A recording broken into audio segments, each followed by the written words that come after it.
Hey there, my name is Przemek and here is a review of this album, Aetherium Nebula, Glacialis Mundi, released by Winterlight label from Holland. Aetherium Nebula is a new project on the scene, but the person beyond it is not a beginner. It's a project by Dan Barrett, but not Dan Barrett from Have a Nice Life, the band which I love unconditionally, but Dan Barrett from such projects like Worms of the Earth, Venal Flesh, or Ghosts in a Clock Tower. As well, he's known from a webzine called Wounds of the Earth, active until 2017, I believe.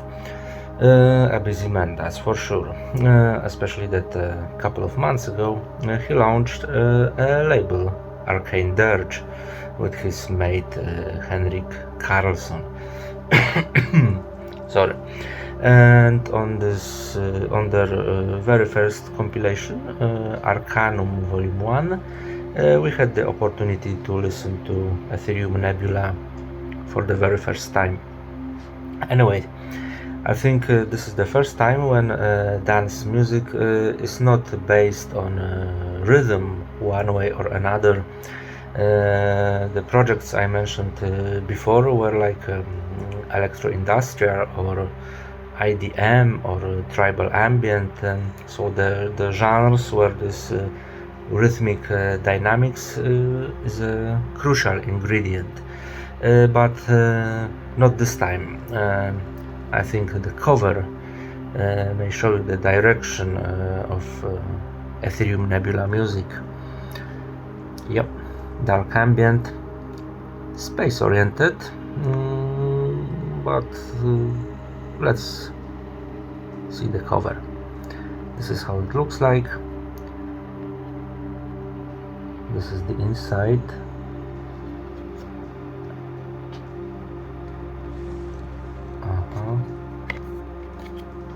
And the back.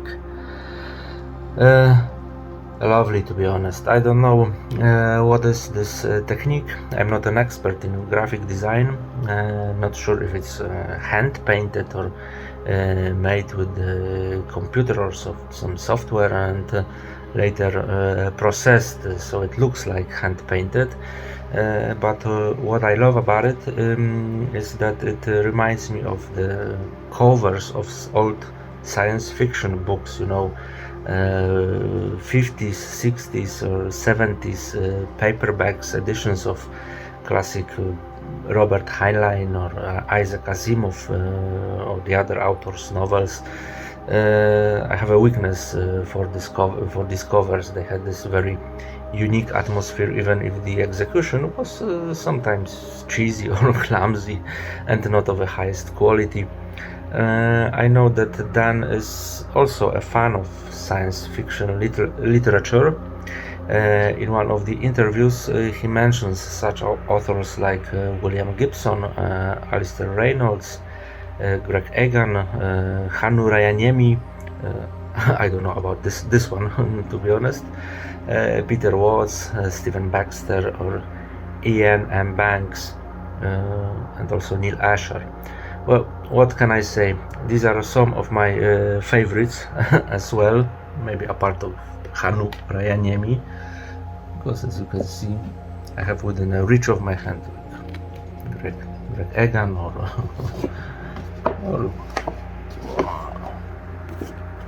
Peter Watts and some of the others. Okay, never mind. And when I listen to this album, I also think of my favorite science fiction saga, Hyperion Cantos by Dan Simmons. Anyway, 6 tracks of well-produced, pretty approachable dark ambient. I mean, Dan certainly knows how to draw and keep listeners' attention. I mean, not only on this particular album, but in his other projects in general. In each track we have combined like deep drones constituting a canvas for further images painted by swirling sounds of vortex, slow melodies, nice harmonies, sometimes kind of female singing echoes from beyond. And with all these ingredients, the final compositions are rich and flavorous. And while the atmosphere, the general vibe reminds me of, I don't know, early Philios, for example, I feel Glacialis Mundi is more cinematic, like maybe Glacialis last 3 or 4 albums, though Aetherium Nebula is obviously more space oriented, as I said before. You can feel it's a kind of imaginative sci-fi movie about exploring new worlds and planets, entering new dimensions, going beyond the unknown, discovering the remnants of ancient cosmic civilizations, while also listening to this one I have in mind some science fiction comic books series. I'm not a specialist on this subject, but while listening to this one and looking on this cover, I remembered about Belgian-Polish series Jans by Andrzej Paul Duszto and Grzegorz Rosiński. At least in Poland it was Jans. The rest of the world knows it as Hans, but in Poland, you know, Hans have very awkward connotations, let's say. Jans wasn't a cosmic story. It was set on Earth after a nuclear war, but when I heard this music, my first impression was immediately Jans. Its atmosphere Rosiński created in the pictures. You can see the covers right now, right here. This is the vibe. Also the use of these female vocals or quasi vocals, because to be honest, even now I don't know if they are samples or some electronic imitations.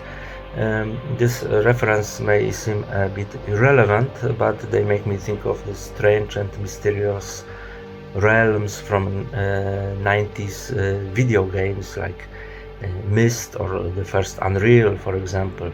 You know, empty, abandoned locations, but beautiful and mystical at the same time. Mark Morgan used these sounds in similar way in some themes from his Fallout 1 and 2 soundtracks. So in the end, yes, a lot of individual references, but all having a kind of common denominator, that is the desire to explore fantastic lands where its dark wonders are even beyond the capacity of human imagination to embrace. So if you want to take this imaginary journey into the unknown, this is the perfect vessel to do so. One of the best Winterlight releases of last couple of years, I would say. Full recommendation. Okay, thanks for watching and see you soon.